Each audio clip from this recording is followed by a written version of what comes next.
Berlatar di sebuah sekolah di Korea Selatan, film ini dimulai dari diceritakannya sebuah sekolah yang bernama SMA Muyung yang telah mendapatkan prestasi di tahun 2023 dalam pencegahan kekerasan di sekolah. Namun nyatanya ada sisi gelap yang disembunyikan oleh sekolah tersebut, yang dimana telah terjadi pembulian terhadap salah satu seorang siswa. Dan ini dia pelakunya. Semua peristiwa yang telah terjadi sudah menjadi rahasia publik bagi semua penduduk sekolah. Bahkan si Blekok ini sudah terbiasa dengan hal tersebut, sehingga perundungan pun disiarkan dari ruangan pusat informasi. Namun sayangnya, semua siswa seolah tak melihat apa yang terjadi. Begitupun dengan semua staf gurunya. Dan disinilah semuanya dimulai.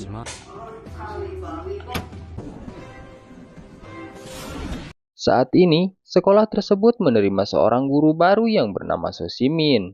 Dia seorang guru magang selama 3 bulan. Dia wanita priang dan lucu.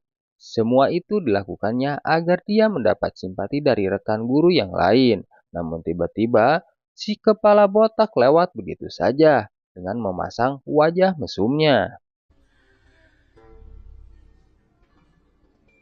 Tanpa tidak merasa kesal di depan si botak, Bu Simin pergi ke toilet untuk menenangkan diri dari situasi yang sangat menjengkelkan yang barusan terjadi dan melaporkannya pada sahabat baiknya yang seorang polisi sebagai teman curhatnya.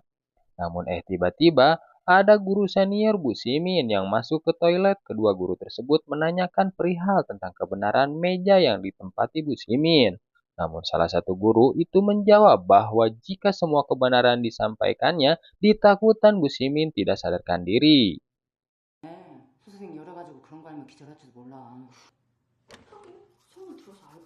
Bu Simin pun terkejut mendengar hal tersebut di balik toilet. Sontak dia langsung mencari tahu tentang kejadian sebenarnya. Dan tiba-tiba ternyata guru magang sebelumnya bunuh diri disebabkan tindakan bullying yang dilakukan oleh siswanya. Melihat kebenaran itu, detak jantung pun melonjak dan secara refleks menutup mulutnya. Seolah belum sadar dari keterkejutannya, dia dibangunkan oleh sebuah panggilan telepon rekannya yang menelpon dari balik pintu. Rekannya pun memanggil Bu Simin karena terdengar suara dering handphone milik Bu Simin. Bu Simin pun bersiap-siap memasang wajah sebelumnya dan kemudian segera keluar dari toilet dengan menggunakan earphone dan berpura-pura tidak mendengarkan pembicaraan mereka sebelumnya. Setelah mereka keluar dari toilet, rekan kerjanya akan memberitahukan suatu hal yang harus diwaspadai di sekolah tersebut. Kemudian, mereka pun masuk ke dalam ruangan tertutup. Rekannya pun memperlihatkan sebuah video siswa yang membuli nenek tua renta yang menjual kebab tanpa pandang bulu. Bu Simin terkejut melihat perilaku siswanya itu. Namun rekannya memberitahu bahwa nenek itu merupakan salah satu kasus saja dan berakhir tanpa ada tindakan dari pihak manapun.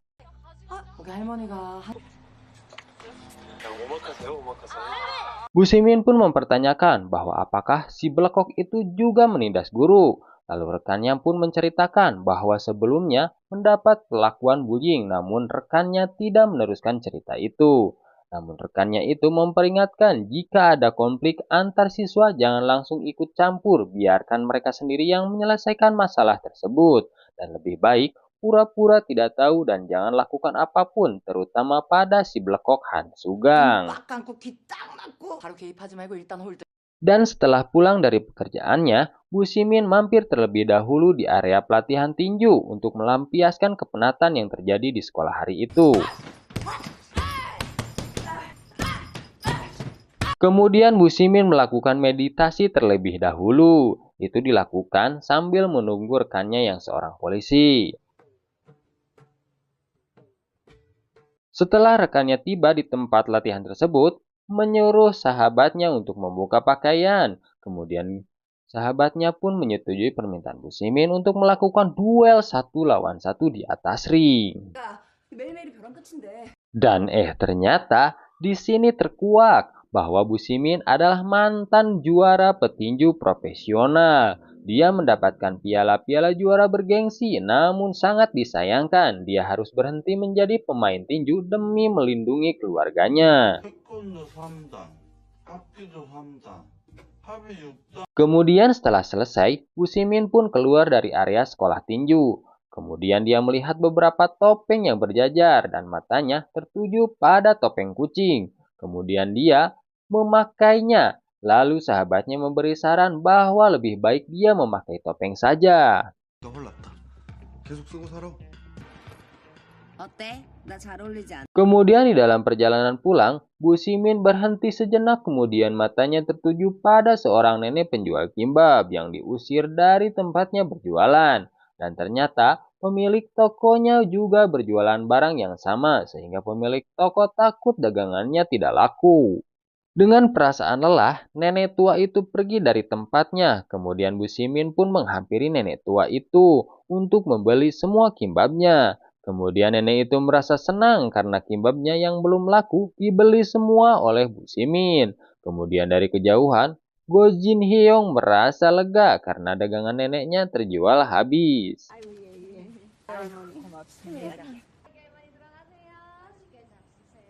Kemudian besoknya, Bu Simin hadir dengan memasang wajah ceria, menyapa siswa-siswanya, dan mengabaikan semua siswa yang baragajul. Semua itu dilakukannya atas saran dari seniornya demi menjadi guru resmi di sekolah tersebut.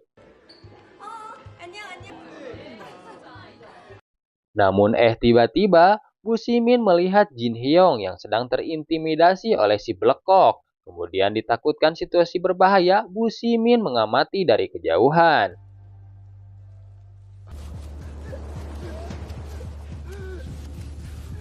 Di sisi lain, dia teringat perkataan seniornya bahwa dia harus mengamati dan tidak ikut campur masalah siswanya. Namun rasa keadilan Bu Simin meronta-ronta untuk menyelamatkan Jin Hyung dari perlakuan si Blekok.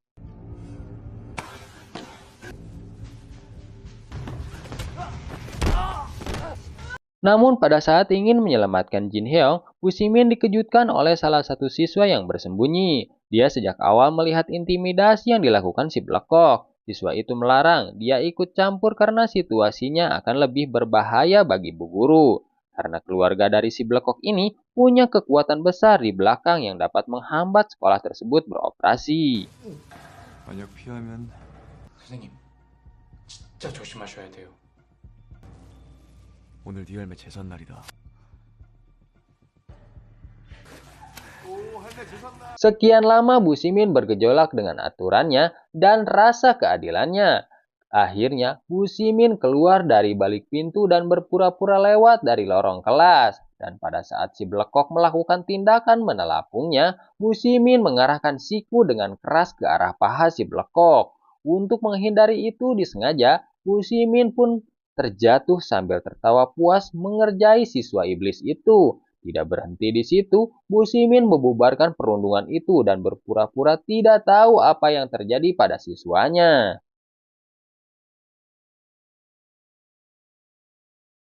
Kemudian, saat berada di sekolah, Jin Hyung berpapasan dengan Bu Guru Simin. Namun reaksi Bu Simin sangat kaku pada Jin Hyung, karena Bu Simin takut dilihat oleh semua orang. Namun begitu, Bu Simin mengajak Jin Hyung untuk berbicara di ruang guru tentang peristiwa tersebut.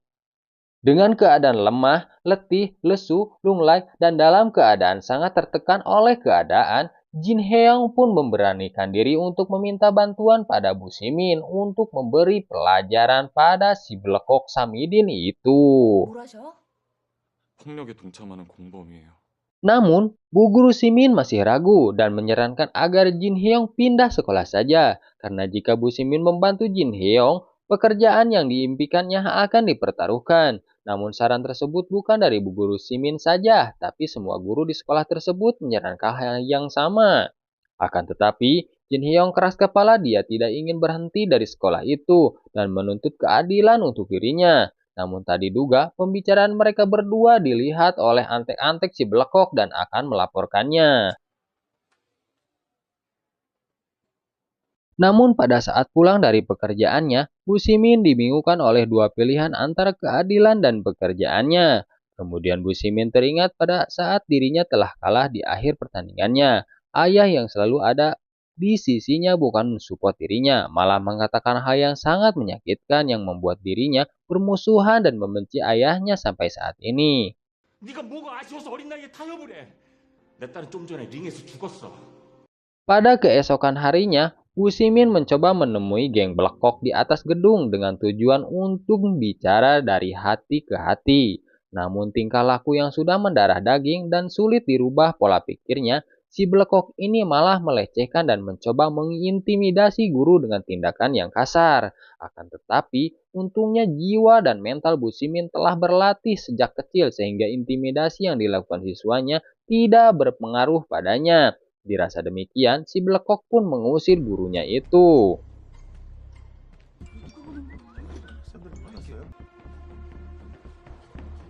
Namun pada saat Bu Simin masuk ke ruang guru, dikejutkan dengan adanya pesan yang masuk ke semua komite dan guru di sekolah itu. Suasana di ruangan guru pun menjadi tegang akan kegaduhan dengan adanya pelaporan seorang siswa yang mengaku diintimidasi oleh seorang siswa.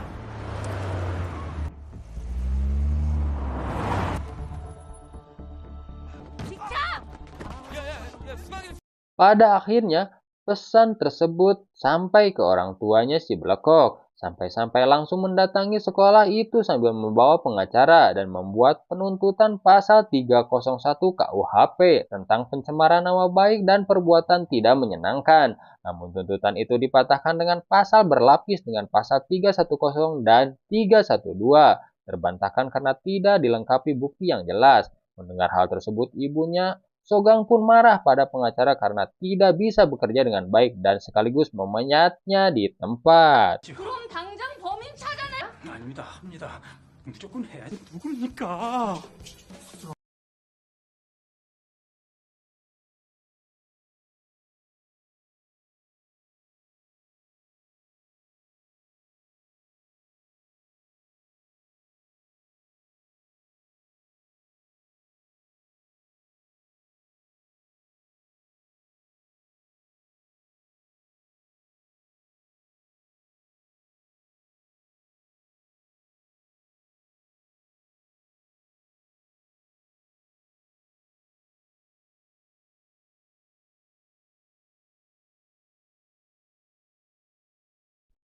Setelah pulang dari pekerjaannya, Bu Simin mampir dulu ke Indomaret untuk menenangkan diri dari situasi kekacauan di sekolah. Namun tiba-tiba datang tak diundang dan pulang tak diantar. Si Blekok muncul tiba-tiba di depannya sehingga membuat Bu Simin terkejut. Dengan tenang, Bu Simin menghadapi siswa kurang didikan itu akhirnya hilang kesabarannya sehingga membuatnya ingin pergi dari tempat itu. Namun tiba-tiba tangan Sogang menahannya untuk pergi dan secara tidak sengaja duduk di pangkuan Sogang sehingga kawannya pun berfoto adegan tersebut dan mengancam foto itu akan disebarkan ke publik apabila Bu Simin tidak menuruti dirinya. Namun perundungan pun berhenti karena penjaga yang menghampirinya dan melerai geng itu, sehingga kerumunan pun bubar jalan.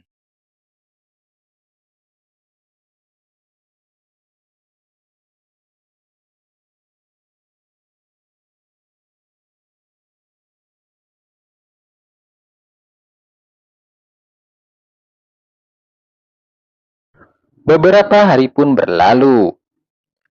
Hari demi hari permasalahan datang silih berganti pada Bu Simin, sehingga membuatnya merasa depresi dan terintimidasi. Dan pada saat dirinya merasa terbebani, dia ditabrak oleh seorang pria sok keras. Bu Simin pun meminta maaf dan lekas pergi dari tempat itu. Namun pria sok keras itu belum puas atas permintaan maafnya. Dan pria sok keras itu mengocoblak karena dirasa tidak tahan dengan keadaan tersebut. Bu Simin pun melakukan kuda-kuda dan mengangkat kakinya dan begitu pun menghantamkan kakinya ke wajah pria sok keras itu. Di sisi lain, si Blekok sedang bermain basket. Namun pada saat ingin mencetak gol, dia tersenggol oleh salah seorang pemain yang ada di sebelah lapangannya. Namun pada dasarnya egois dan keras kepala, si Blekok tidak terima bahwa dirinya disenggol oleh Iwannya, sehingga perkelahian pun terjadi.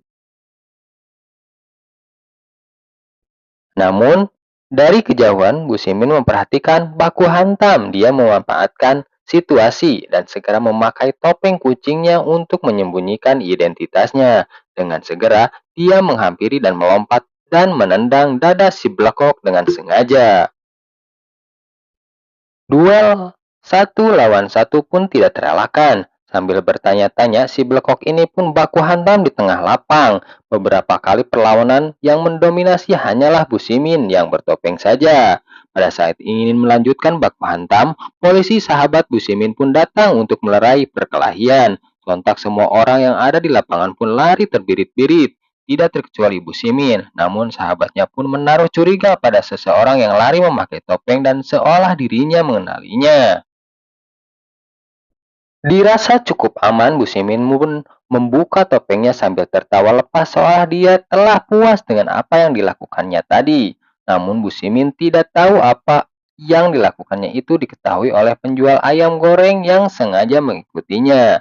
Keesokan harinya, berita tentang Han Sogong dipukuli oleh pria bertopeng menyebar di semua warga sekolah, sehingga semuanya merasa senang dibuatnya. Namun pada saat Han Sogong datang di kelasnya, dia merasa gagah seolah tidak terjadi apa-apa. Namun alangkah terkejutnya, ada yang menulis sesuatu yang memalukan di mejanya, sehingga meja tersebut pun dibantingnya. Mendengar keributan di kelas, Bu Jae pun menghampiri kelas Han Sogong dan menghentikan dan menyarankan untuk mengganti mejanya. Mendengar hal itu, Sogong pun pergi sambil merasa kesal. Dalam keadaan sangat marah, Sogong mengendarai mobil dengan kecepatan tinggi karena tidak mau mati konyol. Teman Han Sogongnya yang ikut dalam mobil pun menyarankan agar mengurangi kecepatannya dan menyarankan agar menggunakan si Kimbab untuk memancing pria bertopeng muncul kembali.